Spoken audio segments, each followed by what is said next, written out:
Good morning. Welcome to. Do you know how often Dave Bowers interrupts me trying to film the newscast? Contributing writer, guru. Yes, his ringtone is 99 red balloons, 99 left balloons. And this is episode 99 of the Driller Newscast. No, Dave, we can't talk right now. Good morning. Welcome to episode 99 of the Driller Newscast, a weekly update on the news and stories impacting the drilling and water industry. I'm your host, Brock Yorty, and this is your week in the news. EPA expands its water technical assistance program to help more communities access historic federal infrastructure funding. The 99th episode feature is a full explanation of why I have the Nina song 99 Left Balloons as my ringtone for Dave Bowers. No. He's contributing writer, guru, and instructor and creator of the only geothermal apprenticeship drilling program in the country for the International Operators Union. And I've nicknamed him Big Red. So, of course, 99 Red Balloons would be that piece. No, I'm just kidding. For this week's feature, let's talk about the importance of being involved with your state's drilling groundwater well association and reaching out and attending neighboring states. Or, heck, why not states 2,500 miles away? I saw David Baker of Apex Drilling, Idaho, and Richmond, Virginia 2 weeks ago. It was a great story. We're going to have an interview with him. But before we start the great discussions of content for our last episode before 100, let's talk some safety. For this week in safety, it's March 4th, which is Eye-Related Injury Awareness Month. Let's face it, you're not going to see 99 red balloons in the sky with one eye or two bad eyes. In a March 2023 report from the Bureau of Labor Statistics, it states there were 18,510 eye-related injuries or illness cases that resulted in at least one day away from work in 2020. This is the leading to an incident rate of 1.7 cases per 10,000 full-time workers. The number of cases decreased from 15.6% in 2019, while the 2020 incident rate was down 10.5% from the previous year. Contact with objects or equipment led to the majority of the almost 12,000 cases of eye injuries and illnesses requiring days away from work in 2020. These Bureau of Labor Statistics discussions, studies take years to analyze. As we get into 2024, I am sure we'll start seeing what happened in 2021, 2022. I want you to think about how many less workers we had working in 2020 when this whole study came out. It also states 59.6% of these cases resulted from the worker rubbing or being abraded by foreign matter in the eye. And another 35.6% resulted from the eye being struck by an object or equipment. I want you to think about that. The number one struck by injury in the construction industry is an eye injury because we got our safety glasses on top of our head. They're foggy. They're in our pocket. We just forget to put them on. And that leads to, in January 2024, the American Academy of Ophthalmology published a study titled Workplace Eye Injury Cost, Time, Money, and Vision by Shirley Deng. She states, workplace eye injuries cost an estimated $300 million per year in worker compensation, medical treatment, and lost productivity. According to the Occupational Safety and Health Administration, a simple precaution could prevent up to 90% of these injuries and protect thousands of workers every year. How common are eye injuries at work? Eye injuries at work are alarmingly common, according to emergency room visits and the Bureau of Labor Statistics. Nearly 20,000 eye injuries occurred in 2023 and often required more than 1 day of missed work for recovery. These injuries range from simple eye strain to severe trauma that can cause permanent eye damage or vision loss. The most important thing you can do to protect your vision at work is to always wear appropriate protective eyewear. Again, this can prevent 90% of these serious injuries. I want you to think about our discussion about unsafe acts being 80% of all injuries and unsafe conditions only being 20%. So, how many of those cases were from us not wearing the proper PPE, supplying the proper PPE, and making sure our people are making good choices? Let's go out. Let's take a look at our eye protection, what we're using. If we're using goggles, are we using glasses? Do we have appropriate side shielding? Are we using a shield? What are we doing for welding? Eyes can be affected by fumes. Eyes can be affected by all sorts of corrosive chemicals. We do a lot of that in this industry. And it's time we think about that when we protect our people. I challenge you right now, this week, next week, through March and through the rest of the year, when you see somebody not wearing their safety glasses, let's stop work. Let's make sure we get them. Let's take a look at it. Let's have a challenge. How many photos can you send me with true safety glasses that are OSHA, NIOSH, or ANSI approved versus just our Oakleys? And I'll tell you what, Oakley makes a ballistic impact resistant safety glasses now. They look good. They cost a couple $100 on whatever site you want to go to, but you can do it. Let's be smart and safe out there. For this week in the news, this is a great release that came at the end of February by the EPA. And the discussion is EPA expands its water technical assistance program to help more communities access historical federal infrastructure funding. At the end of February, the EPA announced expansion of water technical assistance programs for communities. And this is for the agency's state revolving fund program. The addition of engineering support to the water technical assistance program will ensure that historic levels of federal infrastructure funding from the bipartisan infrastructure law reach disadvantaged communities who need it most. Here comes the statement from the EPA. In low income and Black and brown communities across the country, lack of access to engineering services is a significant barrier to applying for and securing federal water infrastructure funding. This comes from, we quote her a lot, EPA Assistant Administrator for Water, Radhika Fox. She continues, providing access to these services through our Water TA program will help break down this barrier and enable more communities to access the unprecedented investment in America. Everyone deserves access to safe, clean, and reliable water. Yet too many communities across America, that's rural, urban, and suburban, small, and large, face challenges in providing safe drinking water, wastewater, and stormwater services to their residents. The EPA statistic is this, everybody. An estimated 2.2 million people in the US lack basic drinking water and plumbing in their homes. This goes right into the Water Well Wish, the other programs we have throughout the country, and this funding. Also, everybody, we should be really pushing on our congressmen and senators to get the farm bill passed. Last time it was passed in 2018. That USDA funding gives us point of entry, gives us rehab. As somebody that came from several years working for large water and wastewater utilities, many of our rural towns, smaller, underserved communities have poor water infrastructure from the point of entry on.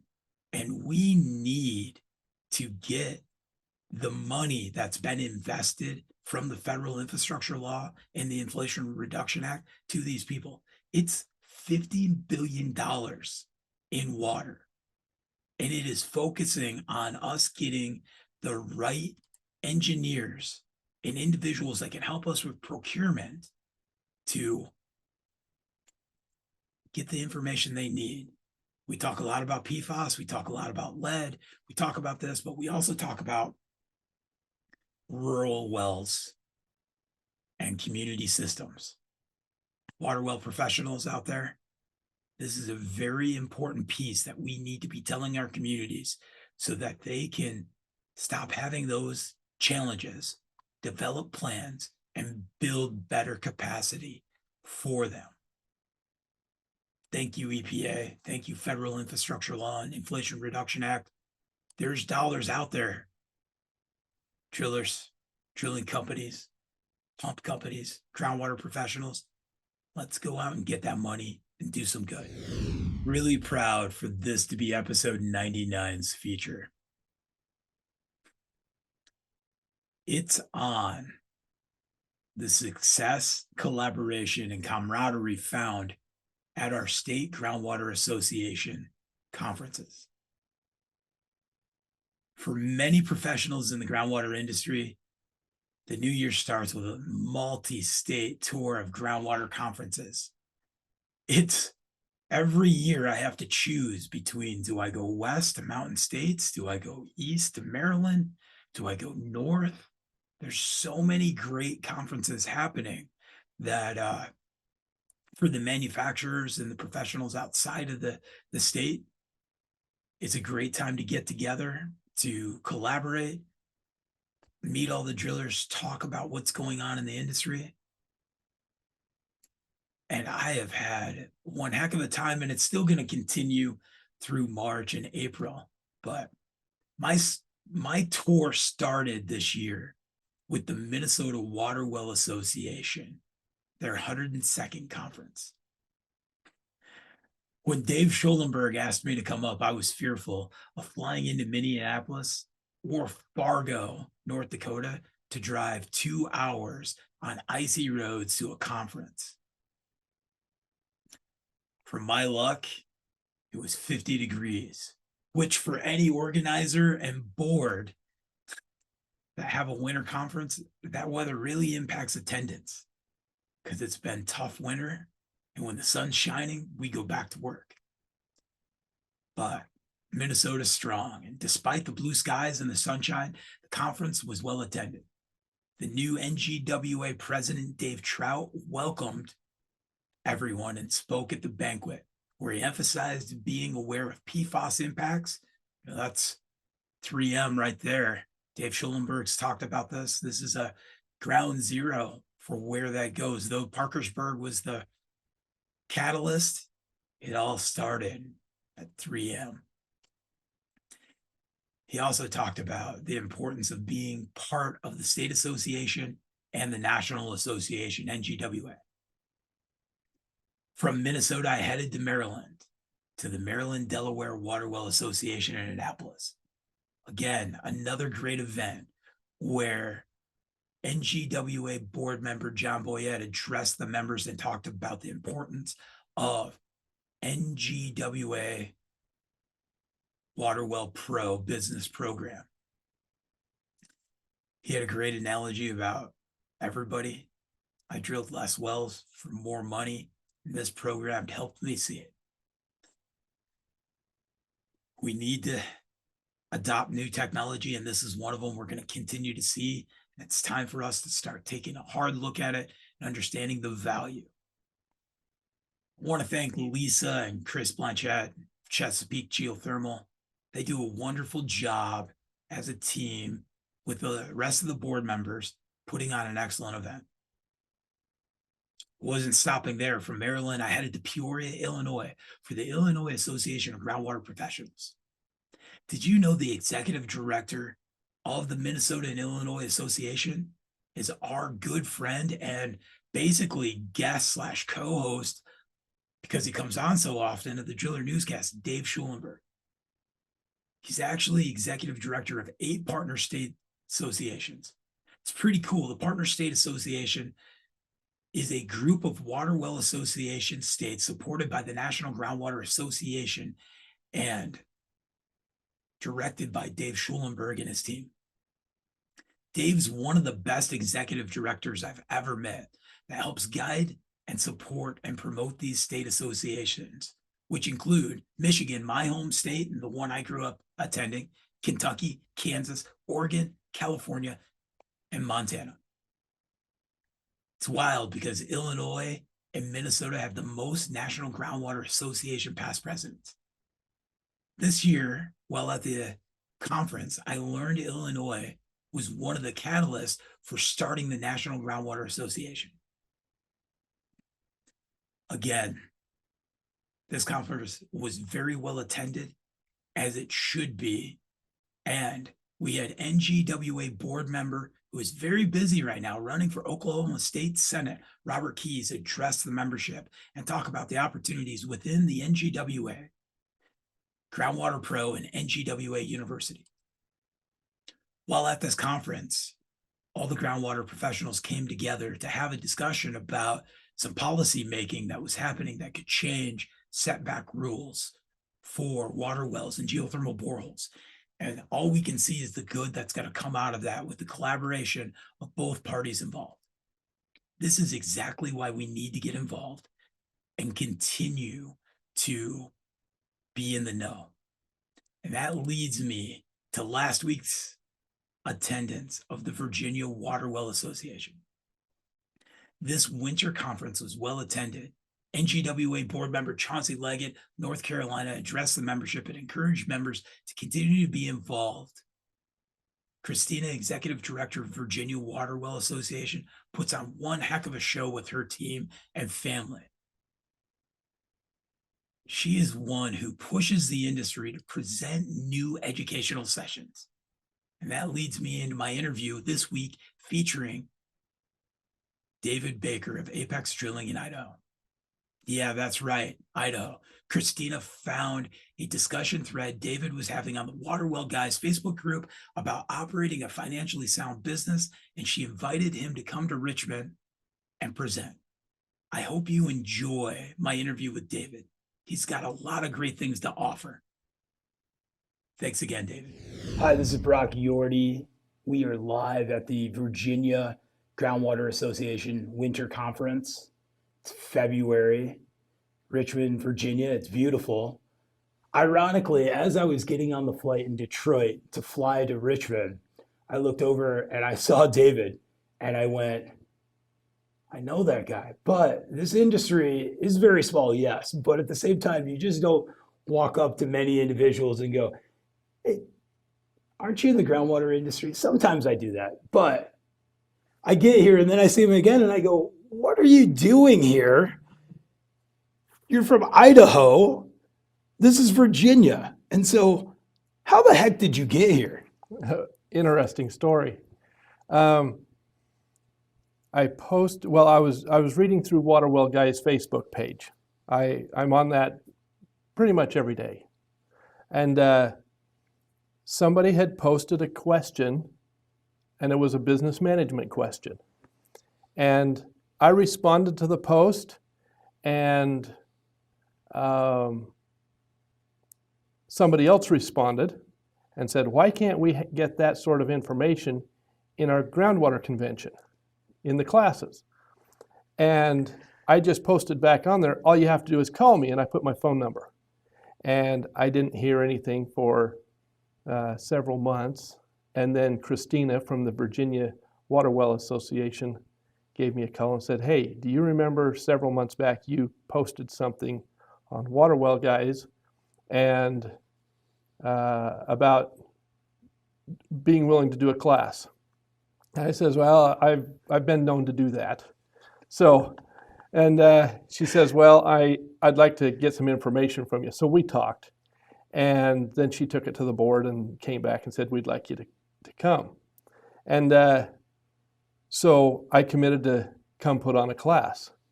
And then she called back sometime later and said, the chat we had was very interesting. would you be willing to do something maybe a little lighter than a business management class, something that kind of tells who you are and where you come from? And I said, I could probably do that. And she says, okay, we'll have you do the keynote address also. And so I'm here. It's great to share camaraderie and community. I think there's a really neat piece of being 2,500 miles from home at a conference. It's like being at the national show, but we're all there. We're all visiting, right? Right. We're hustle, bustle, everything. But to come here and share what you're doing in your business back home, one, Idaho to Virginia is vastly different. It's basically spring here right now, and I'm sure you still got quite a bit of snow going on. We have winter still. It's still winter. But I think everybody lets their guard down and is like, all right, let's have a talk, because we're not worried about who is learning what. Though we shouldn't, as an industry, we should just think about how can we build up our community and show that we're the best groundwater professionals possible. Right. And so what have you experienced while you've been here in Virginia? Well, I've experienced that well drillers look and act the same. We're all in a brotherhood that, we're all trying to do the same thing. One thing that has been really encouraging is water well professionals all over are one a little on the conservative side. They're very much a family-oriented type of business, and they're all striving to be successful. So what did you present on? The keynote address was on acquiring knowledge, and one of the things that the water well industry struggles with is the fact that we're really great at being well drillers, and a lot of these businesses has been passed down from generation to generation to generation. And because of that, as a general rule, we haven't gone out and learned how to be a businessman. Anybody that grows up in the water well industry that is going to take over in the water well industry hasn't gone out and gotten an MBA from Harvard or any other college for that matter, and then come back and run the family business. And so we struggle to be the businessmen that we really need to be. In the past, that wasn't as big a deal as it is now. The rules of the economy, the rules of how business is transacted, the rules of society are changing. And we have to come to that table. We have to meet those demands and be willing to learn what we need to learn so that we can continue to compete in the industry and be successful. It's two wonderful pieces there. First, we are very good at our hands in executing and getting water for a customer at whatever it costs. And part of that has been us understanding the value of water, but also understanding that it needs to be available. Right. And we've put too much pressure on ourselves as an industry of not valuing ourselves high enough. Right.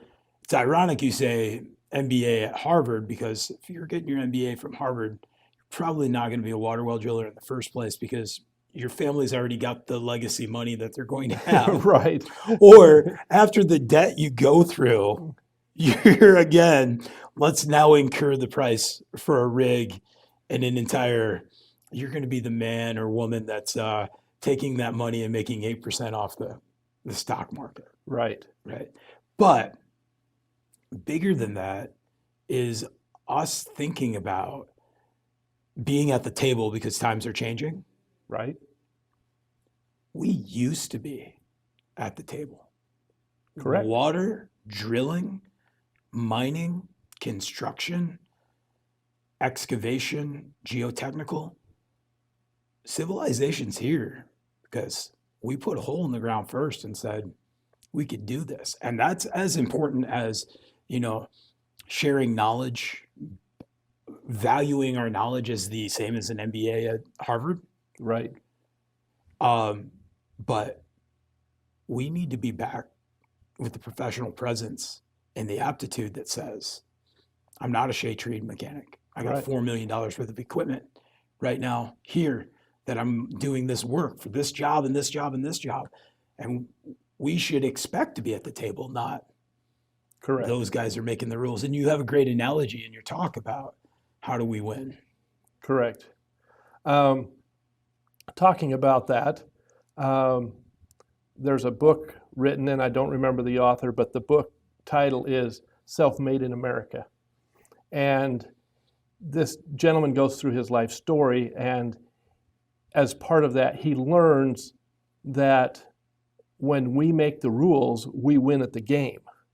And he's got several instances of that.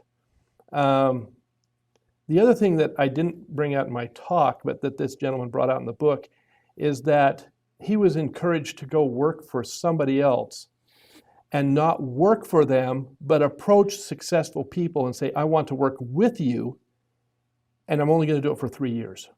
And he did that for several rotations.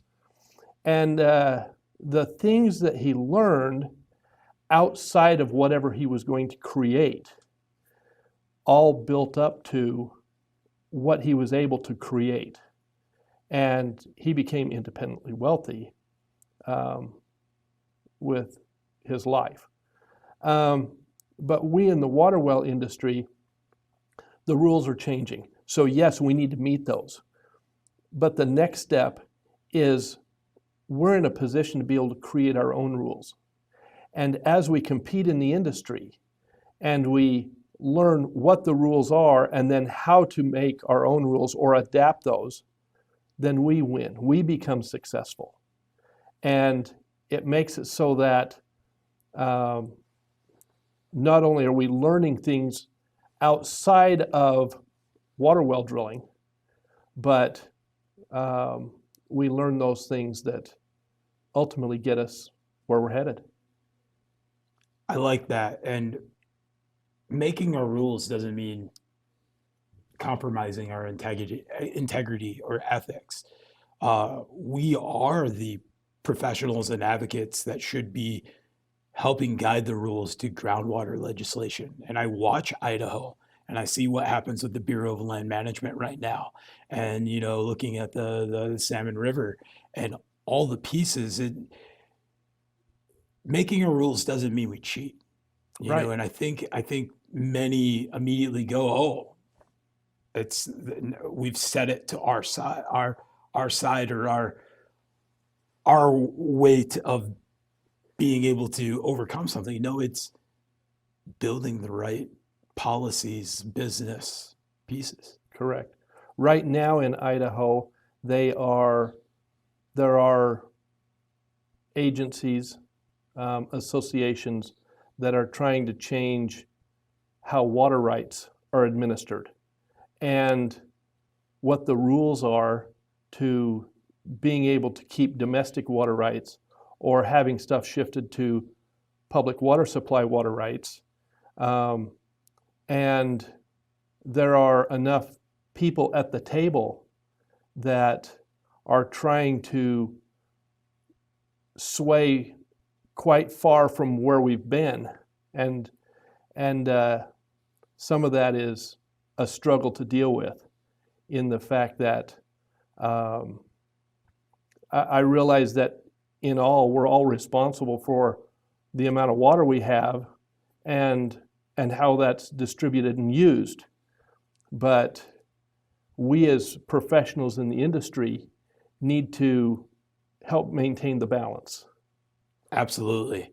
It's for the size of Idaho versus the population versus the big cities versus communities, and then getting to work in Yellow Pine, you know, the gold mine there, and following the Salmon River in to watching the water legislation that's happening, there's a lot going on. And then even, Sackett's versus the EPA at Priest Lake, Right. There's, you guys got more than potatoes going on up there. Yes, we do.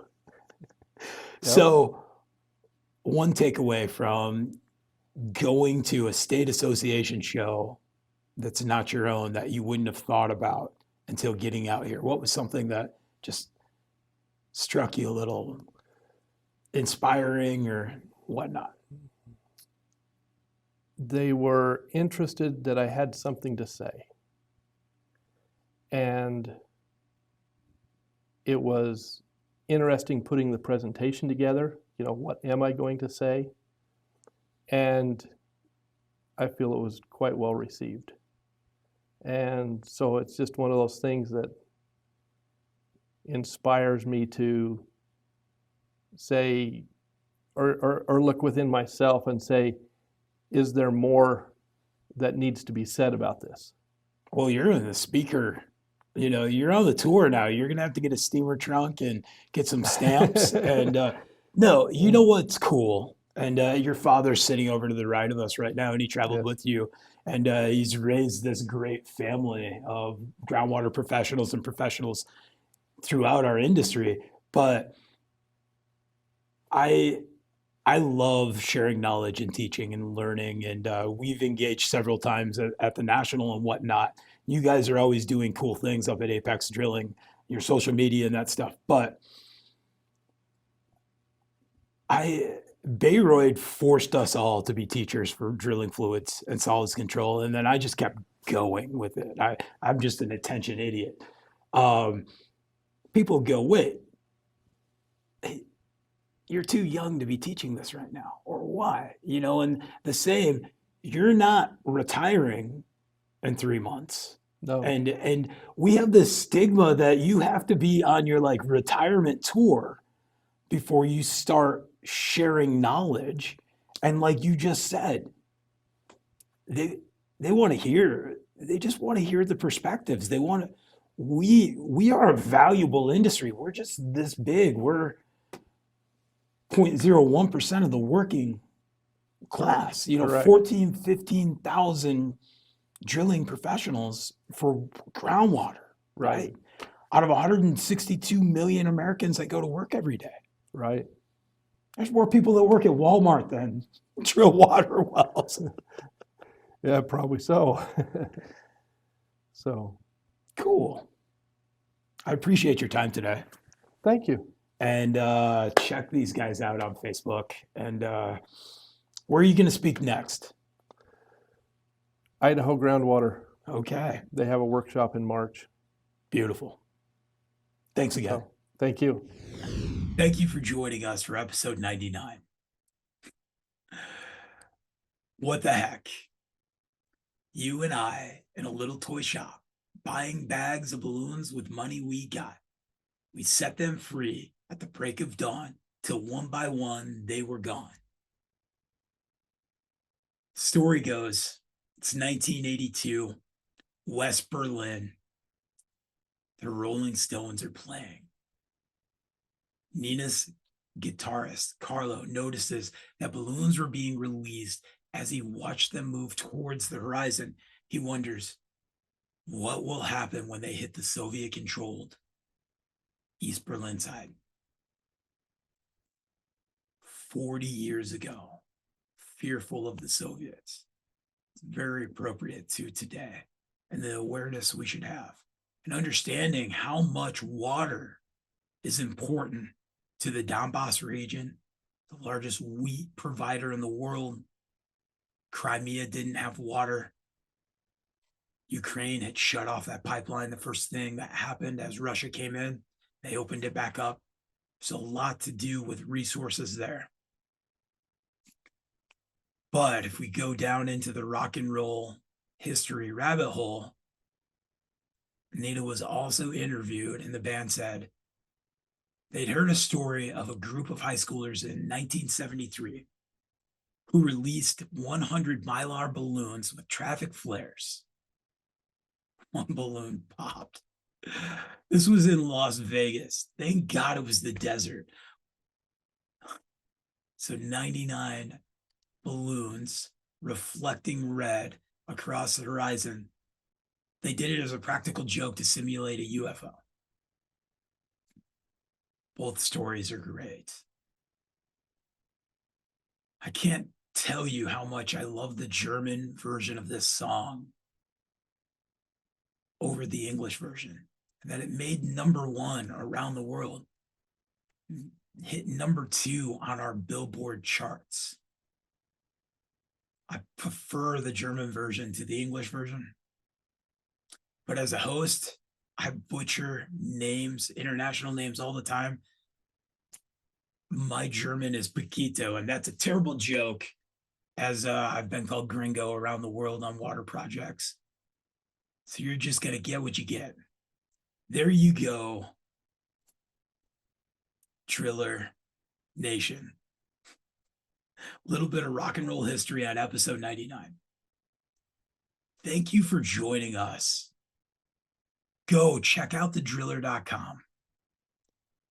I can't tell you how excited I am for episode 100 next week and all the great things we have to share with you. And then what the next 100 episodes look like. We've had amazing sponsors who have no influence on what we're going to talk about in the news or the features. They don't have any control over if I sing 99 Red Balloons or not. If Dave Bowers interrupts us, I can tell you this: we're going to make news together just the same way as the National Driller Buyer's Guide did 40 plus years ago, that evolved into BMP Media Group's National Driller, that big glossy tabloid, to what we have now in a digital media platform that you can access any place, anytime in the world. The podcasts, the webinars, the newscast, every bit of it. It's all happened because we have great groundwater professionals and drilling professionals and construction professionals contributing, and you can do that too. And from Porky and Wayne to the legendary 87 years old John Schmidt, who is basically writing a doctoral dissertation on cable tool rigs right now that you need to be accessing. One day that will be something in the Smithsonian archive, because he's writing down tribal information that we haven't done a good job of writing down. So here's my challenge. We're going to have episode 100. I want you to contribute. We can have 99 balloons, 99 episodes. Let's have 100 contributors. It's that easy. We got great editors. We got a great team. We need your story. We need you to help us bring the news and history of this industry. And maybe along the way, we'll print some stuff too. Go out and be safe. Damn, I love being part of this industry, and I enjoy all of you. Thanks, Driller team, to putting up with my insanity of doing 99 episodes and where we go from there. Cheers, everybody.